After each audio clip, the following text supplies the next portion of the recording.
What's poppin', yo? When the 20v1 was going on last year against Drake, Rakim, also known as ASAP Rocky, decided to chime in and give a little bit of a diss to Drake himself. That was on the album that they had, We Don't Trust You, Future and Metro Boomin. And he delivered some words, and it was alluding to Rihanna, of course. But Drake responded to him, and then he tapped out. And Family Matters, Drake would rap. Rakim talking ish again, gas cause you hit my BM first. Do the math, who I was hitting then. I ain't even know you rap still cause they only talk about your fit again. Probably gotta have a kid again, which another kid is on the way. 4, you think of dropping any ish again, even when you do drop, they gonna say you shoulda modeled cause it's mid again. And he was trying to drop. But recently, he's been talking about a new album for well over a year, which hasn't come out. And even after he beat that case, which was one of the craziest successes that anybody has had in court. And then he announces a Ray-Ban sponsorship. Oh my God. Now, of course, that's probably making him a ton of money. But when you were just talking about knocking down Drake's baby mama and rolling out an album and talking about coming soon, don't be dumb, coming soon, and it doesn't come out, or even getting a release date, which kept getting pushed back anyway, and people are looking at you weird. So he recently did I don't know if it's a cover story, but he did a story for Elle magazine, and he addresses the Drake beef amongst other things. First, we're going to address the Drake stuff, then the music stuff, and then the other stuff that he's working on, because I am going to give him a little bit of grace today in comparison to what I usually do for Rocky, which is I grill him. And I only grill Rocky because I love Rocky's music. I know what Rocky is capable of. There's not a single bad Rocky album. And no, that's not my opinion. Well, there's no such thing as my opinion. There's just what I believe to be true. And then there's just everybody else that's wrong, right? I thought that's how it worked. Anyway, so it says here in the article, last spring, Pretty Flacco appeared on Future. They're saying Pretty Flacco, not me.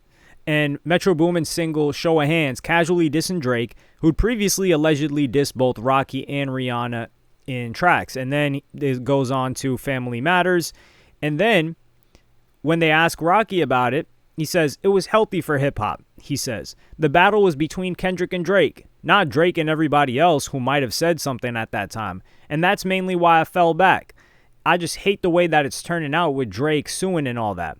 What part of the game is that? What type of ish is that? That's none of my business, I guess. So he's still taking shots at Drake. And I'm going to be fair. I'm one of the people that has said and will continue to say that Drake suing is sucker-ish. And you can be a Drake stan and talk about how, he's trying to take down the industry and all of that. How could somebody be trying to take down the industry when he has been the biggest benefactor of every single gray hat, potentially even black hat tactic that the industry has used to prop up artists? Otherwise, he wouldn't be the biggest for this long. There's no way you are the biggest without everything that the machine can do doing for you. Now, people can say like, yo, Kendrick called him the worst thing ever. And I'm not going to lie, dog. I saw the recent David stuff. Before it had come out, people are like, damn, first Drake, now David. And I'm like, what the hell? They're comparing Drake to this guy. Then I'm like, yo, maybe he got a point to suing. And then I come back to my senses and I say, no, he started all of this. Or he took this to the next level. He took it there, talking about family, and it came back and bit him. So, but he's talking about Drake suing when he's not saying anything about Kendrick taking it to the nth degree. So there is a little bit of saltiness still in A$AP Rocky and how he responds to this. But then they get into his music. And I really think A$AP Rocky just knew he could not beef back and forth with Drake. He was not. Imagine he dedicated a whole track to Rocky. It would be lights out. And he didn't want to rap either. But then they ask him about the A$AP mob. And Relly, who was the person that accused him, and just one of the most ridiculous cases that we've seen, especially with him like going back and finding bullets that the police couldn't find at the scene, or that it's just straight up insanity. But there has been a rift. Like, for example, A$AP Ferg stopped being A$AP Ferg quite a while ago. He just became Ferg. And Ian Connor, who was some guy that's very, very close to Rocky, has been calling Rocky a sucker. And just saying like he loves Rocky, but he's just mad at him and they're not messing with each other. And he's calling him out and trying to link up with him. So there's static in between, or there's tension in between these people that are ASAP Mob or ASAP affiliated. And we don't know what the situation is with Rocky and Cardi right now, because Cardi is signed to Rocky, he's signed to AUG. And then he says ASAP Mob hasn't broken up. And he says, I ain't BSing. This ain't no politically correct answer. Anybody who used to be my proteges, my friends, my musical band partners, and they don't F with me, that's because they don't F with me. I don't have animosity toward anybody. I don't have a reason to. I'm too happy. And that's the problem. We don't need you that happy. We need you to go down a little bit, get a little less happy, so we can get what we want, which is the music. And then he continues and says, I played a father figure for a lot of these guys despite us being close in age. I think he's talking about Ian Connor here, although he was several years older than Ian Connor. But he does got, like, for example, you got Nast, you got Ills, you got all these other people. He says it's different when people are sleeping on your floor, your couch, your bed, when you've got 13 people living in a one-bedroom apartment and you just got money, especially when you don't have to. So I look at it as my children just being rebellious.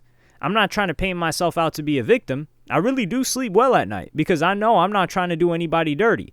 I just want everybody to be together. I don't know if he wants people to be together. And he even talks about his age where he says, I'm about to be 40 in a few years. I'm ready to embrace that. I got these pretty gray hairs I'm growing. I don't think he's being completely honest when it comes to the whole wanting everybody to be back together. He's not in that phase of his life. He's not even in a music dropping phase or a period of time or a season. And he's rolling around with Rihanna, and she's got, 2 kids, and they've got a 3rd kid coming. There's no way he wants to be hanging out with ASAP.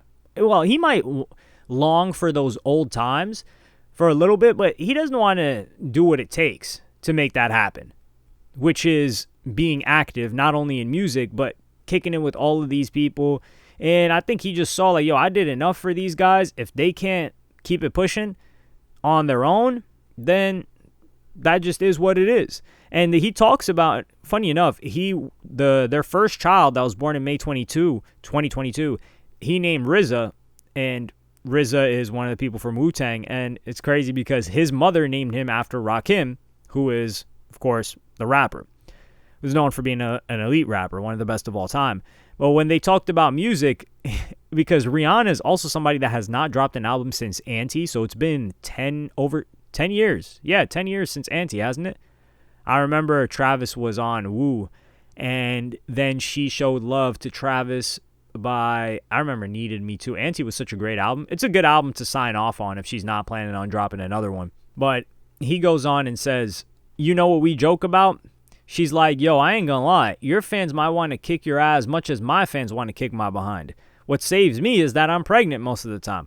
I don't even know if that saves her from the army because they be grilling her every time she drops something. It's funny because they get upset at her, the Rihanna stans, the army, and they're like, oh, here we go. She's dropping another Fenty. We want the music. But they say that, they tweet that, and then immediately after they go buy whatever's on that page. It's not like they're saying, yo, drop the music. We don't care what you've got going on. Even if they do say that, they're still buying it because all that stuff is selling. And then he addresses it and talks about his music career and says, it's just too long for me. It's been so long. And he sounded exasperated with himself. He cited leaks, industry politics, and of course the trial as reasons for the holdup. His core fans might wonder if the artist named Pretty Flacco is still invested in hip-hop. When I ask him this, he sounds mildly outraged. Yeah, he replies, matter-of-factly. It's my career. It doesn't sound like your career. It doesn't feel like your career. And it doesn't even look like your career right now. We've got a magazine spread with everything. We've got you in front of a car. We've got you with different fits. We've got you with different glasses. You've got him laying down on some leather couch. The one thing we don't got is a studio, a microphone, a pair of headphones, or a pair of studio monitors. So what the hell is he talking about? Yo, that's my career. It's not your career. It's not currently your career. It's like they were an athlete let's say somebody was in the NBA, right? And they're retired. 10 years later, you're not an athlete anymore. You were an athlete. Or if you were in college and you played sports, whatever, D1, D2, D3, whatever you did, you were a college athlete. You're 27 now. You're not an athlete anymore unless you're still competing.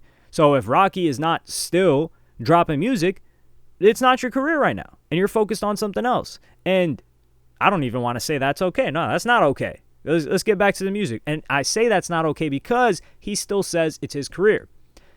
Do I depend on that to get my money? No. And that's what people should appreciate about me. That's not my cash cow. I treat it with way more spirituality. It's sacred.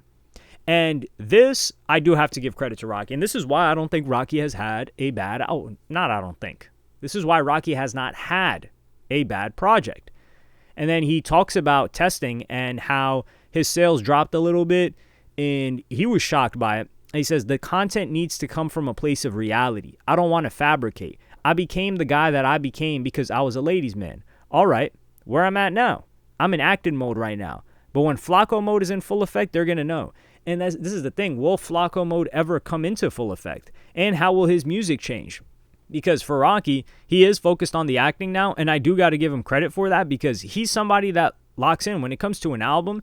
And people just want it down testing, but let's keep in mind that the Friends, what was the project called? The ASAP Mob, the Cozy tapes, the DVDs that came out with that, the visuals on that, on as well as those tapes, those were really solid. And a lot of that was Rocky's doing. Of course, he learned a lot of curation from ASAP Yams, but he carried that on very well, and he gave a lot of opportunities to people on those projects. And we got great songs from those projects that really helped propel Cardi to another level. I think that's when was that the first time he worked with Frank Ocean? When they were on that song, Wrath? I think so. That might have been the first time. But right now, he is focused on acting.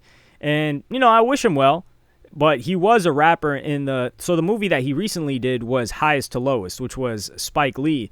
And then he even talks about how Spike Lee told him, do not play a rapper in your next movie, because he didn't want him to get pigeonholed as just focusing or as just playing a rapper. Because if you guys remember, 10 years prior, he did the movie Dope, and now he did Highest to Lowest. And he said, your next film, please don't play a rapper. I don't want you to get pigeonholed. And then he says that Rocky has this aura, and he's dynamic. He's an actor who raps.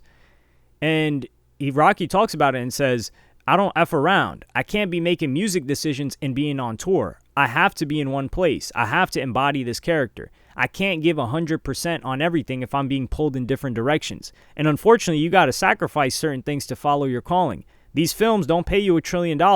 This is more so my destiny. I'm a man of the arts.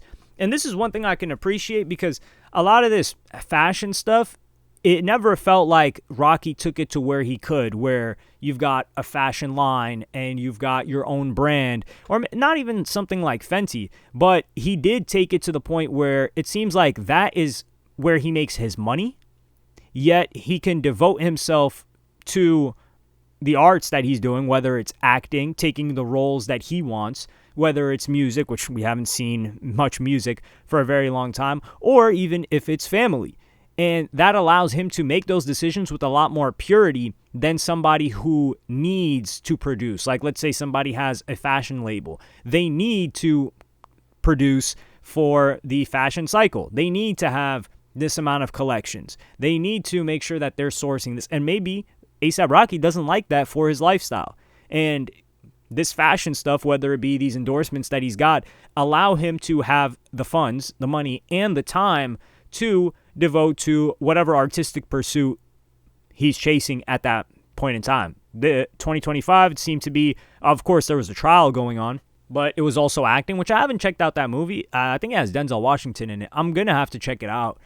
But I understand what he's saying, where it's like you cannot focus on multiple things at once. And somebody that's suffering from this is suffered from this is Jack Harlow. Because Jack Harlow took time and he was on an upwards trajectory. Like, of course, his first album, I wouldn't say it fell flat, but it didn't meet the expectations of a lot of people and the hype that a lot of people had bestowed on him. But Jackman was an excellent album. Really great album. It didn't have the commercial success that the previous one did. Well, I was about to say watching movies with the sound off. Whoa. Blast from the past. Sometimes I just go back into my memory. That's a Mac Miller album. For the few people that may not know that, I think it was the second album after Blue Slide Park, but I still consider it like the first official one. Anyway, with that being said, Jack Harlow, he took the time to focus on acting, and then he came back towards the end of last year, I think, and he dropped great songs since then. And he even had this rollout ready with like this Valentine's Day thing, which I thought was a good rollout too, with Doja Cat. And he had that song Lovin' on Me or Lovin' on You that was huge radio banger, as well as it hit a different audience. But it felt like that time that he spent away, not just the acting, but also that song, it made people care a lot less. People just aren't as focused on him as they once were. And Rocky, he at least was really dialed in from 2011 to 2016. So when he blew up, he blew up very quickly. But 5+ years of continuous activity after you blow up, that's enough to cement you for people to be really interested in what you're doing, especially if you're delivering quality that entire time. Jack Harlow, it's almost like he blew up, and then 2-3 years later, and it was a somewhat disappointing first project, 2-3 years later, he calms down, and then I don't know if he built up enough of a cachet and goodwill with the audience that A$AP Rocky has. And we're in completely different times. Jack Harlow blew up, 2020? What's poppin'? And that's like peak vid era. And vid, not video. Vid as in, the thing that was going on during that time. Whereas Rocky, there were fewer rappers, and he got a lot more time to build up an audience and a fan base. So this makes me look at Rocky a little bit differently. Do I still want the music? Of course. But I can respect the fact that he's not going to give us something that he's not proud of. But I also have to acknowledge the fact that Ian Connor, who's his mans, was saying that A$AP Rocky's a little bit scared to drop. And even whilst being at odds with Rocky, he said, I can't lie, the album that he played for me was hard. I don't know why he's not dropping it. And that's him saying that whilst having issues with the dude, calling him a sucker, and apparently like wanting to run the fade with him or something. But y'all let me know what you think in the comments. Like, subscribe, and hit the notification bell if you enjoyed. And I'm see y'all on the next one.